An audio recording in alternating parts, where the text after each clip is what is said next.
Hey gang, it's me, and I'm coming to you from Boise, Idaho, where I am out at the International Association of Communication and Sport Conference. It's the 12th Summit on Communication and Sport. I'm presenting a paper out here today, actually presenting some research I got from my book, but having a lot of fun, getting some great research ideas, some qualitative research ideas, as well as some quantitative. So I've got this agenda I'm building up, just not sure where I want to go with it, but it's about time for me to start working on another study. So getting some great stuff out here. One of the big things that we've been talking about and that you will need to be aware of as you get into your research is ethics. Ethics are critical when you're doing your research. Number one, it's just the right thing to do. I mean, you need to be ethical. You need to be coming into your research without an agenda. You're going to have some biases. You're going to have some thoughts that you think are things that are going to happen, and they may not. It may not turn out the way you think it is. The answers you may get from your research may not be what you think they are.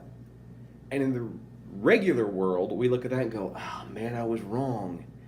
We failed. But the thing about research is when those things happen, you were wrong, but you didn't fail. You proved that that's not the case, or you learned that that's not how it happens, or you've discovered a new way of doing things. And that's okay too, because the essence of research, the number one reason we do research is to add to the body of knowledge. And when you find out that you're incorrect in your assumptions, or you have research questions and you come into it with ideas that you think this might be the answer, and that doesn't turn out to be the case, that's okay, because then we can build from there. All right? So the ethics are critical. You don't need to force it to say what you think it means to say. Let the data show you what it shows you. Let the people tell you what they're going to tell you. And that is the essence of ethics. Making sure that you're not putting your own biases into it, because we all have them. We all know when you do research, there's a reason why you took on this study. You have an interest in it.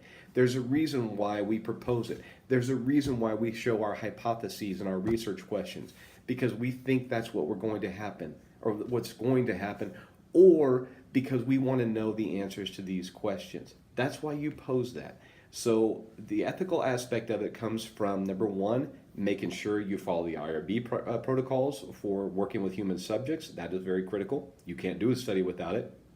Number two, taking the data for what it says and then using it for what it says. And number three, reporting your facts, reporting your findings. That doesn't do us any good to do research if we're not going to report it, either through going to a conference like I am right now or through publishing it. Okay? Chapter 3 is what you're going to be reading about this week, or you should have read about last week, so you should have read about ethics a little bit.